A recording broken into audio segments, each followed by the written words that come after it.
Ooh. Did you know that a yawn is part of a full-body natural mechanism? Did you know that as humans, due to living physically rigid lives with an increased sedentary lifestyle, plus experiencing chronically activated nervous systems due to digital distractions and stress, we no longer practice this full-body natural mechanism. The only part of this practice that we do now is to yawn. The lack of a full-body natural mechanism is leading to an increase of muscle tension and pain for people globally. In 2020, lower back pain impacted 619 million people globally. According to researchers, this number would increase to 843 million by 2050. Lower back pain varies in degrees of intensity. It ranges from intermittent twinges in the back to severe pain that causes a person to be unable to move. When a person is in pain, they are apprehensive and defensive about how they move. They are fearful of every movement. And this starts to affect their breathing, causing them to breathe in a very shallow manner. And as a result of this, the muscles in and around the rib cage become rigid. And this starts to affect the way that a person walks, how they stand, and it changes their posture. It's as if they have an armor on them, protecting them or stopping them from full movement. For instance, can you picture a medieval knight in full armor, ready for battle? Could you imagine wearing that armor and trying to twist, walk, sit? And imagine if you dropped your sword, how awkward would that be to pick up? We wouldn't be able to move freely or smoothly. But what has this got to do with lower back pain? When people are in pain, their body starts to protect itself. Key muscle groups start to lock down in a protective mechanism. And this protective mechanism is known within the fields of psychotherapy and neurophysiology as body armoring. Body armoring will show up in limited mobility. It shows people have very rigid muscles. It changes their posture. It creates rib rigidity, which impacts their breathing, and they experience pain. This is because the body responds to the environment and the situations that we encounter. And so the muscles start to increase in rigidity and tension as a result. There are key features and characteristics that we can see with body armoring, and it's very much influenced by people's daily habits, their activities, and their emotions. Let's consider 3 different types of characteristics. The first group of people will show up with depressed ribcage and rounded shoulders. So in this position, their head is jutting forward. And we also see that they have a big curvature in their upper back. But they also experience a tilted or a tucked under tailbone. And so they feel that they have tight hip flexors. As a result of this, their feet roll inward. The second group of people we see have an incredibly rigid, stiff upper back, and they have a huge sway in their back as their belly protrudes. These sorts of people experience herniated discs, sciatica, hamstring issues, plantar fasciitis. And you will often hear them before you see them because they strike the floor very heavy through their heels. The third group of people have one-sided issues. So for instance, they'll often find that they get issues like their shoulder, their hip, their knee, their ankle, their foot, all on that one side. And that's because the muscles get very rigid on that one side and create a rotation in the pelvis, leading to a one-sided dominance or a limp. This can come about from a physical impact, say a sports injury, or from a repetitive motion, such as sitting at the computer. My personal experience came from discovering how to truly release tension and rigidity within my muscles. Because for many years, I'd been struggling with back pain, shoulder bursitis, stress, and poor postural habits with my work. As a therapist, for many years, I'd learned a variety of stretch techniques. They were not addressing my pain and they were not releasing my muscle tension. Then one day in my clinical practice, a professional cyclist came in to see me, and he proceeded to tell me that his doctor had encouraged him to stop stretching and to practice pandiculation for his back pain. Pandiculation, what was that? I thought. I was intrigued, and I proceeded to practice the movements that he taught me. I was hooked because the results were incredible. Very quickly, my pain reduced. I had improved mobility. I noticed that my breathing had got much better and I had greater mental clarity because my ribs were no longer rigid.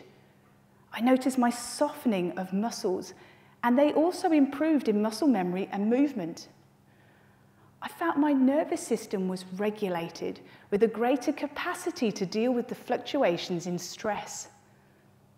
I felt greater awareness or attuned to my internal sensations and feelings. This is also known as interoception. I noticed that I had greater balance and spatial awareness, which is known as proprioception. So, what is pandiculation? Let me give you a clue. Could I invite you all to take a lovely big yawn?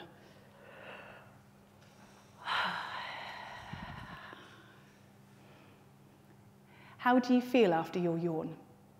Do you feel good, calm, grounded? Have you ever noticed a cat or a dog yawning whilst arching their back or sticking their little bum in the air with their front legs extended out? What are they doing? Why are they doing this? They are creating a full body pattern of muscular contraction and release whilst yawning. Something that humans can do, but we simply no longer practice this movement. Animals create a full body pattern of muscular contraction and release. This regulates their nervous system, and they are also resetting their muscle length. They are taking their body out of the fight, flight, freeze, and fawn response mode. And this practice is so important because they are recalibrating and resetting their control center, their brain. Their brain is influencing all nerve and muscle behavior. It influences their breathing and many more things. This instinctive mechanism helps bring the mind and body back into a state of balance or homeostasis. This process is called pandiculation, or technically it's known as alpha-gamma coactivation. You see, people think cats and dogs are stretching, but they're actually pandiculating. And pandiculation involves a 3-step process which you just experienced when you yawned. Let's consider those 3 steps. The first one is we contract the muscle to stimulate the sensory and motor nerves which wake up the sensory motor portion of your brain. This is the part of your brain that allows you to sense, feel, and create movement. When we wake up your sensory motor cortex, we are making it attentive to this practice. The second phase is we slowly lengthen and release the muscle to the end of its natural range of movement before it turns into a stretch. This is really important for introducing or reintroducing muscle movement and memory. And the third phase is to rest. The power of pausing and resting is critical for the neural connections or synapses within the brain to fully integrate. It's incredibly important for your nervous system to know what it feels like to rest and recuperate. So, pandiculation, when we consider it really, it is a natural mechanism that helps to calibrate the sensory and motor systems which help to prepare us for movement. Calibration, or it is a form of calibration, but pandiculation helps to prevent the buildup of chronic muscular tension. And this is important for maintaining healthy muscles, movement, posture, and reducing pain. From my personal experience of pandiculation, I wanted to share this work with other people. So I decided to qualify as a clinical somatic educator within the field of Thomas Hanna. I've combined my background in neurophysiology, trauma therapy, neuromuscular therapy whilst removing stretching from my practice and enriching my clients' lives with clinical somatics. Clinical somatic education within the field of Thomas Hanna uses the process of pandiculation. And pandiculation is incredibly powerful, and I want to share with you some research to demonstrate that.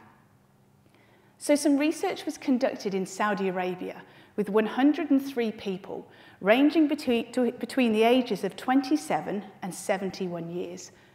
They had 5 sessions within an 8-week period, and the results were shown in 3 different categories. Within the lower back pain rating, there was a decrease by 81%. In the neck pain rating, a decrease by 80%, and within the neck and lower back pain rating, 79%. After 6 months, they looked at the people that were taking pain medication, and that was incredible because the lower back pain group, that had decreased to 87.5%. There were so many less taking their pain medication. For neck, it was 73%. And for the neck and lower back pain, it was 61.5%. During a 6-month period, they also looked at visits to the doctor. The lower back pain group, that decreased by 84%. Neck pain reduced by 83%. Neck and lower back pain reduced by 61%. So why aren't humans pandiculating now? Well, as babies, we naturally pandiculated. However, as I mentioned earlier, due to living physically rigid lives with an increased sedentary lifestyle, plus experiencing chronically activated nervous systems due to digital distractions and stress, we no longer pandiculate. The reason is, many people live in their heads and they're no longer aware of what is happening within their body. They are no longer embodied or mindful of how their body is responding to the situations and the environments that they encounter. And as a result of this, what we start to see is there's ongoing heavy burden and load for people's muscular and nervous systems. And this increases the layer of rigidity, tension, and body armoring. If you would like a new approach to back pain, pandiculation is for you. Let's consider the word PACE as an approach. P is for pandiculation. Bring this innate practice back into your life. This natural mechanism helps to prevent the buildup of chronic muscular tension. It improves your posture, increases your mobility, and reduces your pain. A is for awareness. When we increase our awareness to our daily activities and the state of our nervous system, then we can make changes to prevent future issues developing. If we can sense and feel from within, then we can make changes to improve our well-being. C is for calibrate. If we are increasing our awareness, we are able to calibrate or adjust to create new healthy habits. E is for embody. If we are pandiculating, increasing awareness and calibrating, we are embodied. This means we are mindful and conscious of how our body is responding to the environment and the situations we encounter. As we close today, I would like to ask you a question. What would people's emotional, mental, and physical health be like if they brought pandiculation back into their life?